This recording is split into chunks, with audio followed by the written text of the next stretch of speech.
Welcome to the show. I'm your host, Dr. Mike Wall. Today we're diving into an essential and often misunderstood topic, healthy aging. We're fortunate to be able to explore this topic with insights from professionals and residents at a new, local, independent and assisted living facility, the Residence at Littledale, located in the scenic Waterford Valley. It's a space that values wellness, nature, engagement, and community. All things we'll learn are important for aging well. Our first guest is Silvo. He's the recreation therapist who's passionate about the power of activity and the importance of it in our later years.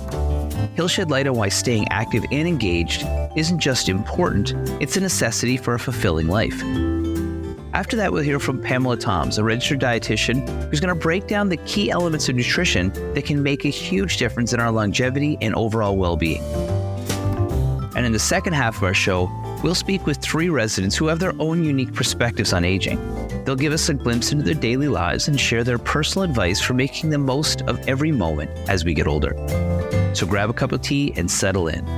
And let's hear how we can live a healthier and more fulfilling life. Hi, Silvo. Welcome to the show. Thank you.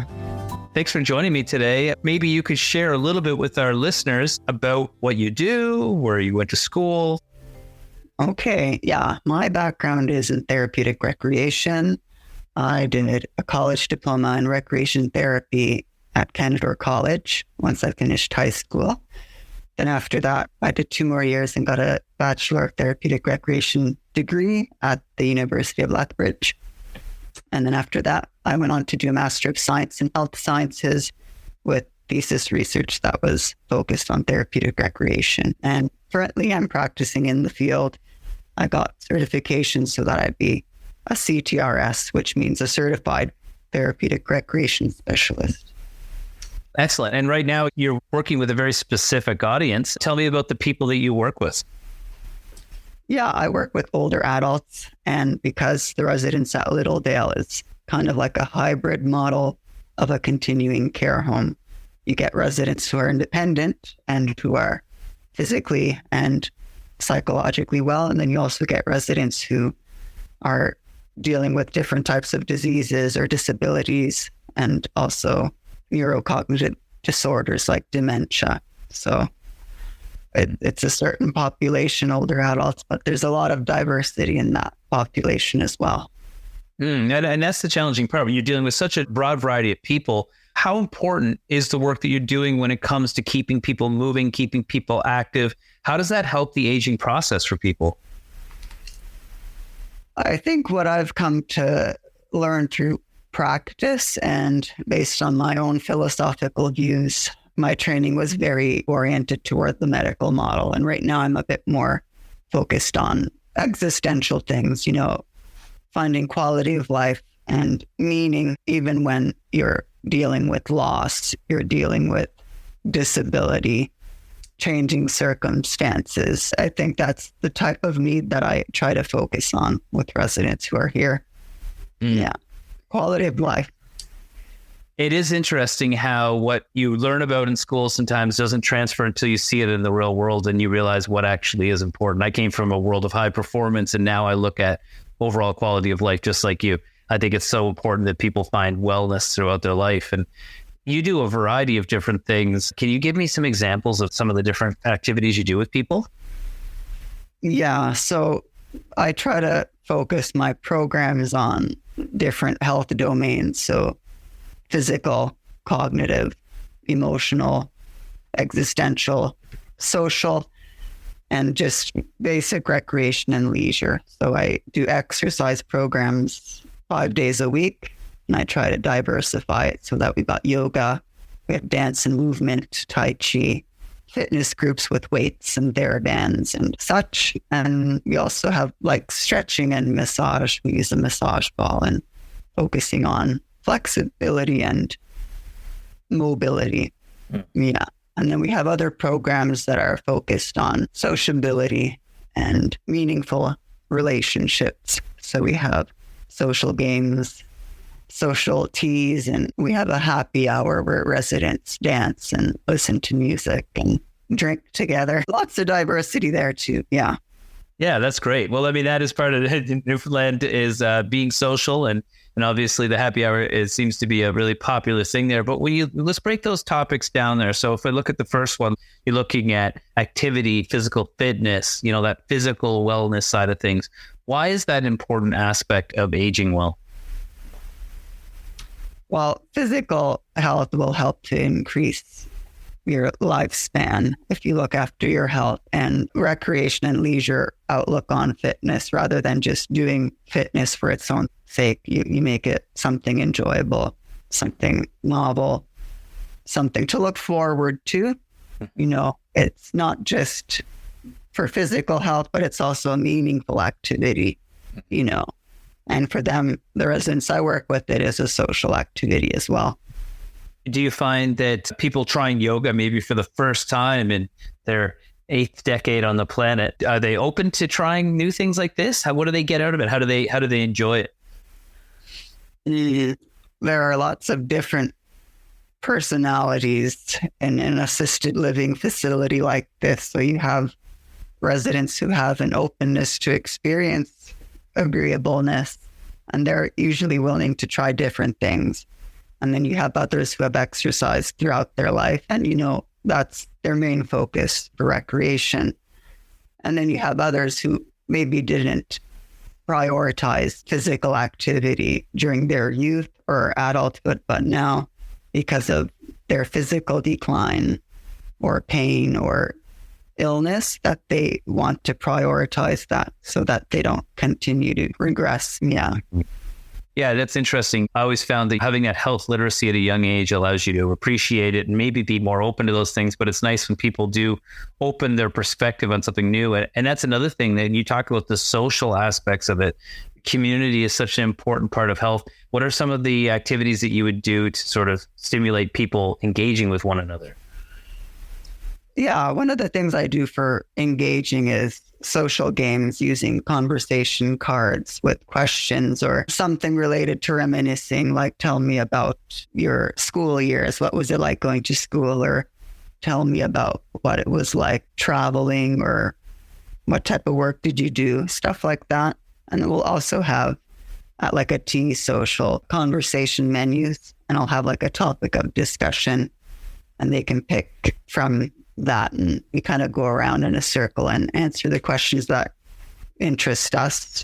Something like, if you were to describe perfect world, what would it look like? How important is it to do something versus being perfect? Because I feel like in the world of wellness and recreation, people are constantly striving for that perfect model, but it sounds as though you've kind of adapted to I always say, wear your cleanest dirty shirt, do the best with what you got. How important is it for people to do what they can do versus being perfect? I think in this setting, it's important to have that type of outlook so that the residents don't get discouraged, and so that they feel motivated that this is something they can do, that there is no competition, and that there isn't like this ideal version that they have to achieve. They only have to do what they can do, and not to necessarily feel that they need to rehabilitate themselves to a certain level. That what might be realistic for them is just to maintain what they have right now. But that differs so much for each person. Yeah. What's the most rewarding part about your job? My most rewarding part is having very, I would say they're almost like,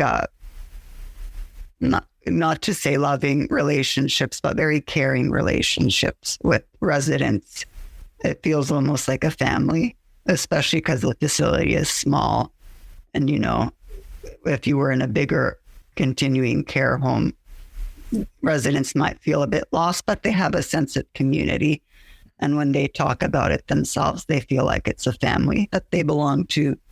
That to me is very meaningful, and I think that it meets a need, especially for residents who have lost loved ones or who might not be able to spend time with their family as much as they can. Yeah. Being the expert in populations like this, what advice would you have for people that are listening that might not have access to somebody like you, but want to get the most out of vitality or having the best physical abilities as they as they age?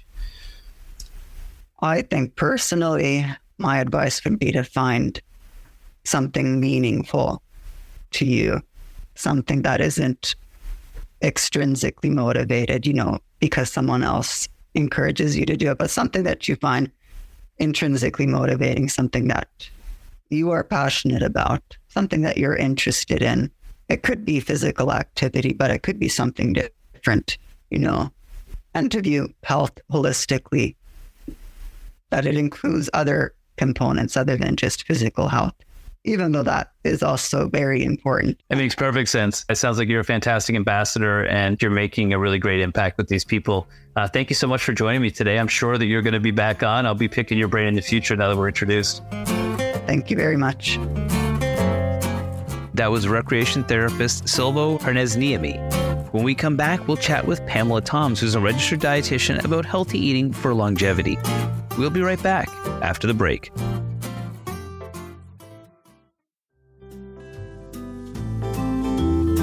Welcome back. We're here with Pamela Toms, who's a registered dietitian at the residence at Littledale. She's talking about healthy eating and longevity. Let's check out our interview with Pamela. Hi, Pamela. Welcome to the show. Thanks for having me. Yeah, today we're talking about something I love, which is nutrition. I did a little bit of research in that myself, and you're a registered dietitian. Tell me a little bit about what you do and where you work. Yes, I'm a registered dietitian, and I work at the residence at Littledale.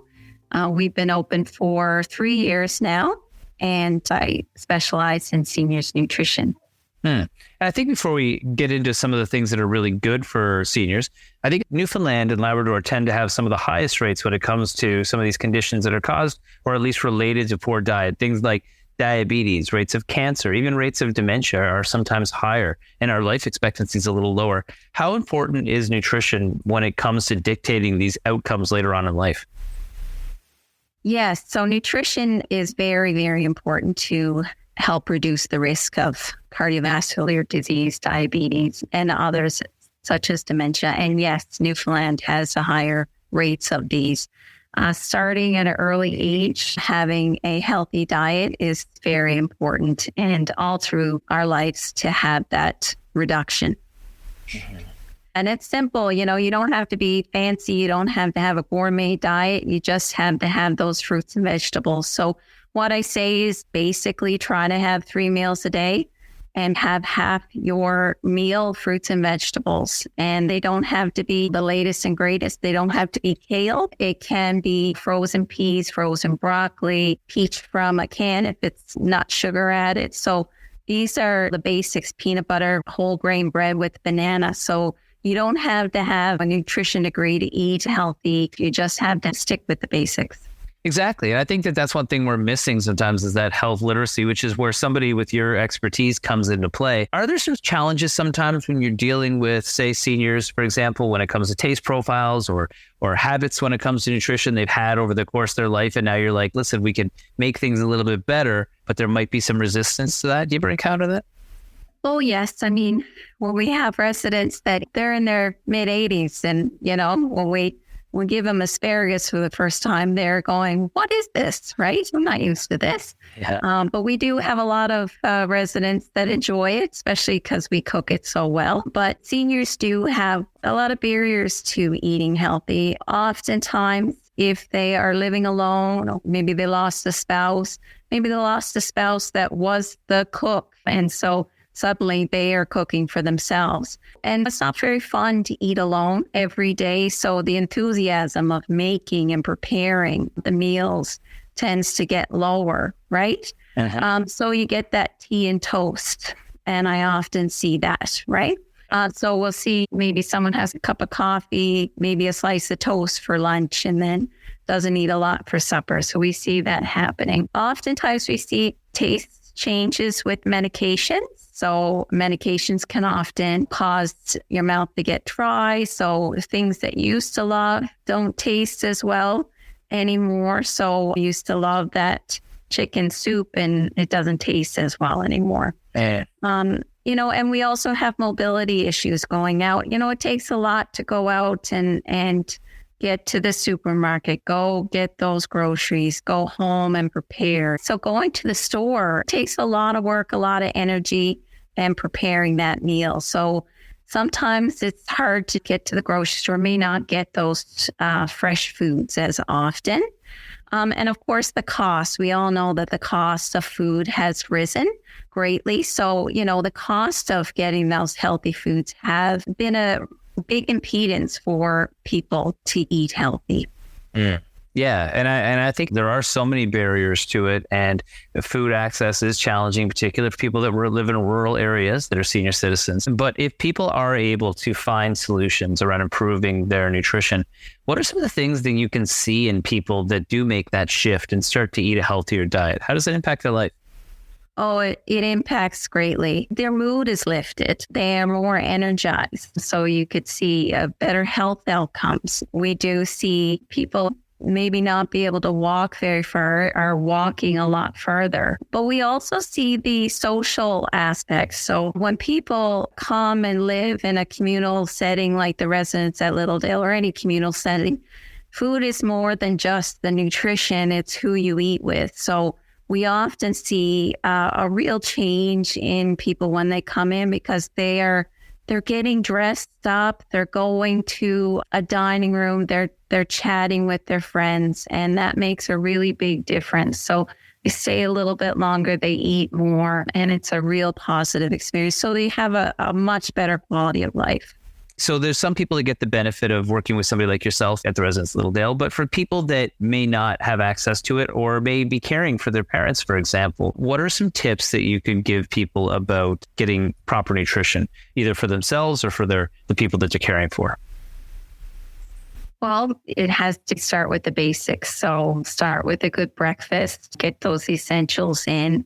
So yogurt, some cereal, some toast, put some peanut butter or cheese. So going back to the basics, it doesn't have to be a fancy cooked meal. I'll go back to the Canada's Food Guide. So you look at a plate, half of it, fruits and vegetables, have a protein. So either milk, yogurt, some beans, or some nuts, some meat, and have a little bit of grains. So it could be peanut butter sandwich with banana. It could be cheese and crackers with an applesauce, something like that. So keep it basic, but it's so important to have that, especially that protein source. I see a lot of seniors that miss out on that protein, and they think, oh, it's too much to cook that chicken or hamburger, but it doesn't have to be that way. We can have things on hand, even if you have tuna fish, canned chicken, and things like that. And a lot of seniors like yogurt, things like that, cottage cheese. So those are great sources of protein. Others seek help if you're having any issues with chewing or swallowing food. Some seniors, because of different conditions, may avoid foods. So if a family member is avoiding meat, one of their family members can have a talk with their mom and dad saying, why are you not eating that meat anymore? It could be as simple as cutting it up very fine for them to make it easier, because they may have dentures that don't fit as well as they used to, or maybe some missing or loose tooth, painful teeth, or maybe having something else going on. And so reaching out also to a health professional, such as a doctor, if that's a concern. Having a friend over to have a meal is important. As I said, sometimes we don't feel like eating very much when we're alone. I certainly don't. So having a friend, even if you have a conversation on the telephone while you're eating, makes it a special event and makes it more pleasurable. And setting time to have meals with your family if you can, that makes a big difference. That's fantastic advice. Thank you so much. I mean, you've sort of talked about everything from what we should be doing and what the challenges we face are that are very real, particularly here in this province. So I really appreciate you taking the time and walking us through it today. No problem. My pleasure. That was Pamela Toms, who's a registered dietitian at the Residence at Littledale. When we come back, we'll talk with 89-year-old Frances Cogden about how she stays fit and happy. We'll be right back after the break.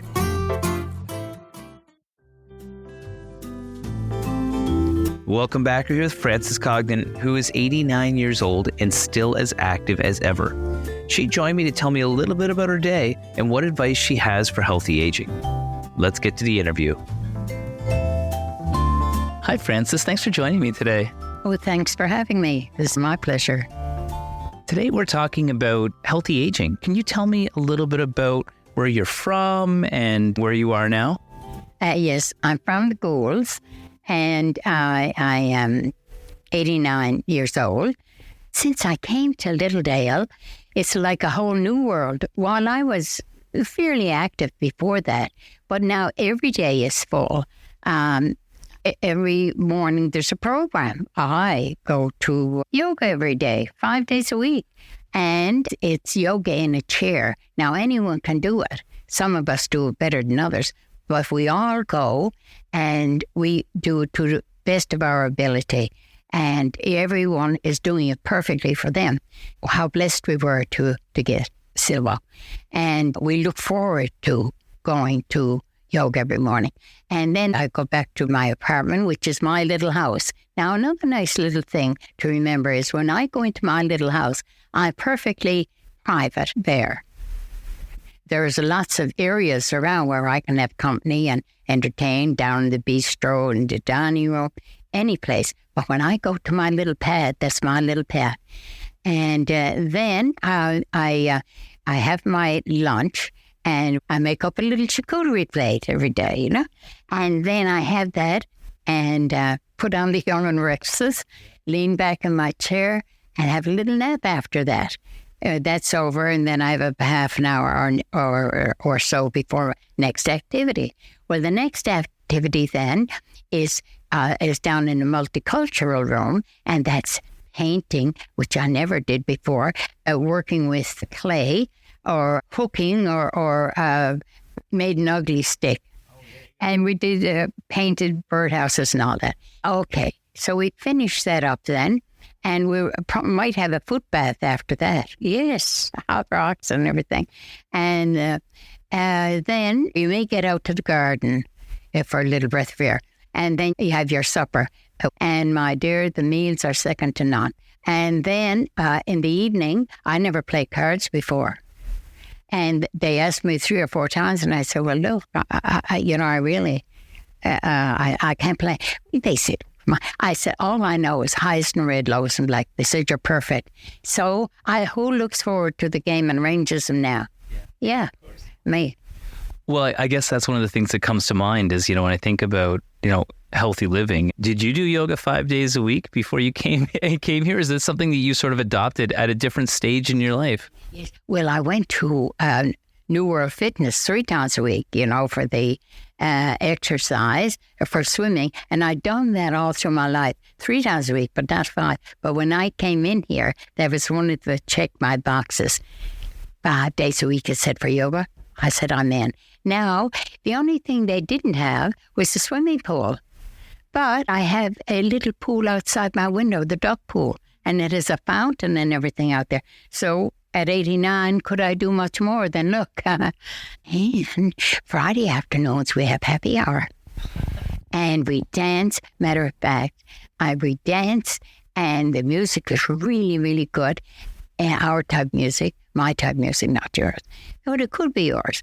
Well, I think that's one thing that's really important. I recently went to Okinawa, to Japan, where some of the people are aging the healthiest in the world, and community became such an important part of it. It sounds like that's been an important part of your life. How have you been able to maintain community as your life transitions in different stages? Well, first of all, now I attend many of the activities, and I try to participate because you have something to look forward to. And if you have choices, I don't have to do 3 or 4 things a day. I do what I want to do.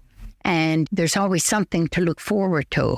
And our little bus trips are really fun too. We go to Betty Harbour in the Goulds and up the shore and down around Torbay and go. Then we stop in at the coffee shops or Big Goods or wherever, and have a coffee or whatever. What advice would you have to people that are looking at having that meaning? Because when I meet you, you're enthusiastic, you're energetic, you're excited to talk about what's going on. You've worked out throughout your life, you've danced, you shared how you've got a really good bill of health right now. Do you think that people should prioritize that health? Because if they lose it, then they lose an aspect of the quality of life. Oh, you have to keep at it. My doctor tells me that I'm in good shape. I look at him with, astonishment. But anyway, my reports come back, that I'm pretty good. Yeah, because I do love the goodies. I rather ice cream than any meal you could give me. Yeah, ice cream. A lot of people are like that, I think, and I don't blame you on that one at all. We're winding down here now, but anything you want to leave our listeners with when it comes to our message today? Get up, get at it. Life is worth living. Extend your hand when you can, and you'll be surprised that somebody will extend the hand back. And it can be, when you're living alone at home, well, yes, your children will come and visit and go and da-da-da. But the community living, I think, is wonderful for the extension of life, because there's no way you could be down. Everywhere you see a sunny face, a happy face, and everyone is happy and we're all enjoying. There's lots of activities and, you don't get a chance to be down. Try to think of, what you really want and then take steps towards that now. Don't leave it. Don't leave it too late till somebody else has to make it for you. That's great advice. Thank you so much for joining me today. It was my pleasure. Next, let's hear from Ken Howell, a retired geophysicist. Ken has an extraordinary story and passes on his words of wisdom on how to get the most out of our golden years. He emphasizes keeping your mind active, staying busy, and forging community and friendships. Let's get to our chat with Ken. Hi, Ken. Thanks for joining me today. Hi, Mike. Good to be here. Well, it's really interesting. I know we've had a little bit of chat before we started this interview, but maybe you could share a little bit about yourself with our listeners. A very interesting history here. Well, I was born 1941, and my parents were Welsh and from South Wales. But my father was in the Royal Air Force in World War II, and he was stationed in Stranraer, Scotland, on flying boats fighting the U-boat war. And my mother went up to join him, and his squadron was promptly moved to Ireland, but she stayed in Stranraer because it was close to me being born. So I was born in Stranraer. We have absolutely no Scottish connections at all. The whole family is Welsh. During the war, I think we stayed with relatives, and then my mother and I ended up in a wooden summer cottage in the Gower Peninsula on South Wales, which is now a national park, and we stayed there 2 years. So they realized that they were going to be moved around a lot, so they put me in a boarding school. And that school was one of the King's schools in England, founded by Henry VIII in 1541. So I was there about 9 years. And then I got the place in Cardiff University to do geology. And I went down back to Wales. And while I was at Cardiff, I met my ex-wife. And we had twin boys, Gareth and Stephen. I forgot to mention during PhD, I moved from Cardiff to Cambridge and did a PhD in geophysics in Spitsbergen, which is on the north side of the Barents Sea, and the north coast is close to 80 degrees north. I decided Canada was the best option for me, and although I was offered a job with the British Geological Survey, but Canada looked more optimistic. And I had a good time. I worked for the Nova Scotia Research Foundation for more than 26 years, and I got early retirement. And then I set up my own consulting company and did that for 8 years, and then I retired. And the rest is history. That's an amazing story. And, it's just interesting when you see people coming from such different backgrounds, and now, you're here in St. John's. And one of the things that really stands out to me is that you've been involved in music your whole life, and that you have a lot of different things that you are really passionate about when it comes to staying connected to your community. How are those activities kind of important in your wellness? Well, I would say the most important thing is at meal times. I sit with the same people, and we've become good friends. And there's 5 of us on one table, and we go to some of the same things together: the music sessions, the painting, the poetry, and current affairs. And we play some games, and happy hour on Friday afternoon. Yeah, the main thing is making friends and being active in all the programs that go on. The chap who runs them, Silver, he does a really excellent job. I go to exercise class Monday to Friday every morning because I used to play a lot of sport. I played rugby, I rode at school and university, and I played later on field hockey, which I played at school as well. Do you think that's an important thing, that when you're younger and you build these habits into your lifestyle, that they're easier to keep going as you transition to different phases of your life, that you've actually got that sort of health literacy when it comes to it? Yes, I think you're always aware, if you've been a sports person, that you need to keep it up. And that's the thing I've got to work on more here. As I walk up and down the corridors when the weather's bad. And I have been outside in the garden at the back, but I need to do more walk. Walking is the best exercise you can possibly do. Yeah. Also, when it comes to community, that is something that allows you to participate in things that might be new. Like if you've got a group of friends that you participate with, you can do all sorts of different activities because you've got friends to do it with. How important is a sense of community for you, at this point in your life? Well, definitely. We all support each other. At meal times, we chat about what's going on. And sometimes we, have a cup of tea together and on the social things. And like today, 2 of my mealtime friends were at the music session. And I played a couple of my pieces that I like. And they do that themselves sometimes.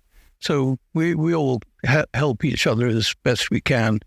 And another thing I took up again was at school I did art. I did a general certificate of education, and I've taken it up, and that's actually my painting on the front. That's impressive. If you were to give people advice when it comes to staying engaged, because you've obviously done a great job of it. I asked you how old you were. I never would have guessed you were 82. What advice would you give somebody listening that says, I want to make sure that I'm staying active and staying involved? Yeah, try to do as much as you can. Try to make as many friends as you can, and talk to them. At meal times, I'm the stimulus for the conversation. Sometimes people are sitting there not saying anything, and I'll crack a joke, or we have some good laughs. That's the other thing. Need to laugh a lot. Why is it important, you think, for people to share their stories, to engage with others and reflect back on those memories? Well, I think it's good to keep conversations going on and relate to other people as much as you can. And sometimes it's difficult, like I say, because you don't have the same interests. But you've got to keep trying. I love that. Well, it's great. You're a great sense of humor, and you've got amazing stories. I really appreciate you taking the time to chat with us today. Oh, thank you very much. I enjoyed it. That was good fun. That was Ken Howell. When we return, we'll chat with 97-year-old Madeline Piercy, who shares her history and ongoing sporting accomplishments and why she never stopped moving. You won't want to miss this one. We'll be right back after the break.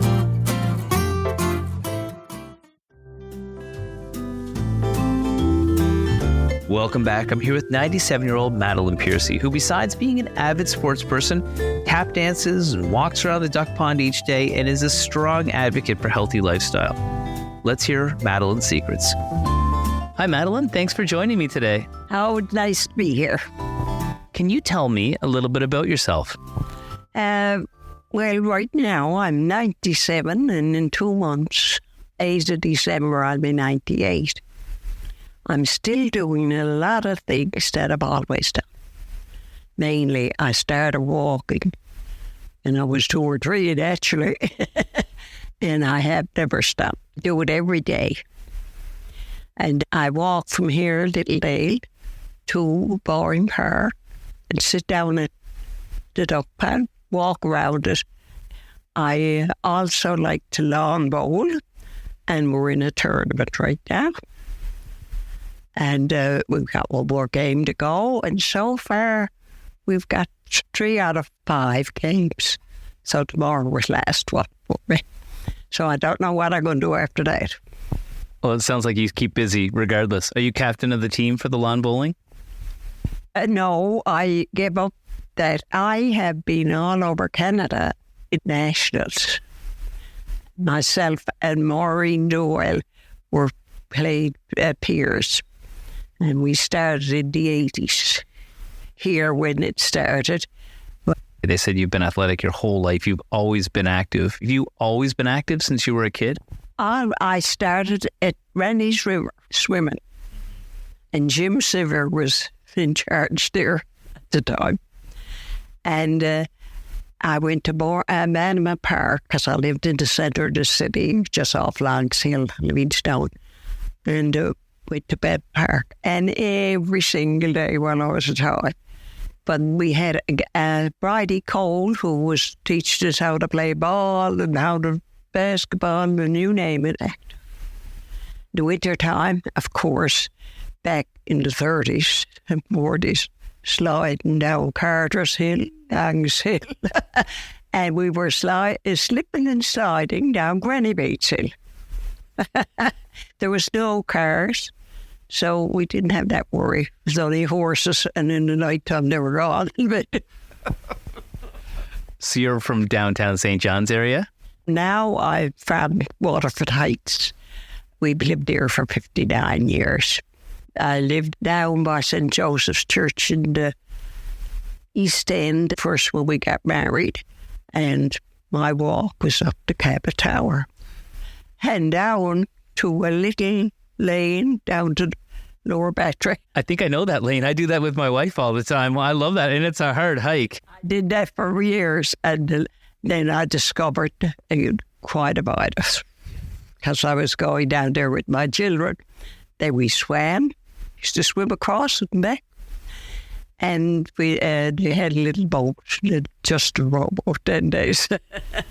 I love those stories. And I think that is such an important part. I grew up in a family where my mother was very active. My father was very active. Everybody was, we skied our whole life. My grandparents skied and stuff. My grandfather was a fisherman. What advice do you have to people that are transitioning in different phases of their life? I never changed. Of course, my husband turned out to be very active.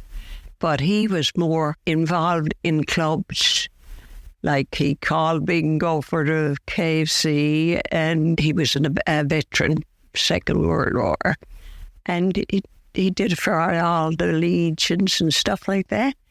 And he didn't mind talking. If you had him, you'd have to try to shut him up. I might be related to him.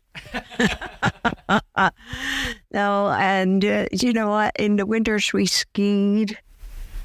And when my husband was in hospital in 21 or 22, I went in one day and it was snow. And he said, if you're looking for your skis, they're in the garage. The nurse was not done laughing.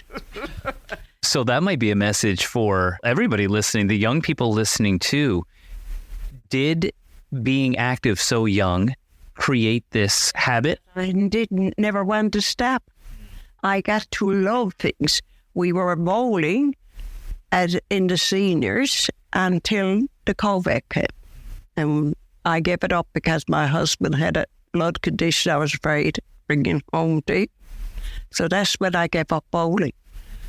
And when we started in the league, there was 48 people, and my husband took over as the head of it, whatever they call them nowadays. And when we finished 3 years ago, there was 170 people in that league. And so it was good for everybody because you get to know people, and people like to share little stories, and it's more than just bowling. Well, do you think that's part of it? Like when people can be physically active, but also have a sense of community? Like that is a big part of it. Don't isolate yourself. Have your privacy when you need it, but be free to go and enjoy other people. People always want some company. Do you think that being active, playing sports is a way that people can combat loneliness? Because I feel like people are lonely of all ages these days. I feel like the society is getting lonelier. And yes, and I find that even though they have all of the stuff they didn't have in my day, all the communication and everything, people are getting older. But it's like I said, just keep in touch with the things you've always done and the people you've always known. And it helps. Okay, I'm going to ask you, give me 3 tips or pieces of advice that you would suggest for people to follow if they wanted to be like you and be active and still moving faster than ever. Well, first of all, they have to find something that they really like doing. And then do it. And if you have somebody that suggests something, give it a try. What we're doing here now, we exercise every morning, 11 o'clock. And there's lots of other things we get together for that we wouldn't normally do. So you got to keep in touch with other people, even though you need your own freedom to do what you want to do and how you want to live, but you still need other people. I love that. I feel like I could talk to you all day long. I really do. Well, thank you so much for joining me today. I really appreciate your insights and good luck in the rest of your tournament. I hope you take it home. I enjoyed it. You're a fine young man. A huge thank you to our wonderful guests today. Thank you to our experts, Silvo and Pamela, and the inspiring residents, Francis, Ken, and Madeline, that I had the pleasure of speaking with. Each of you has added a unique perspective to this ever-expanding palette of what it means to age healthily. Remember, whether it's keeping active, eating right, or simply finding joy in everyday activities, the path to aging well is multifaceted and it's deeply personal. I hope today's conversations have inspired you to take a more proactive approach towards your own healthy aging journey. I also want to say thank you to the residents at Littledale for letting me come by and see the location. It's inspiring to see a residence that promotes well-being in community so well.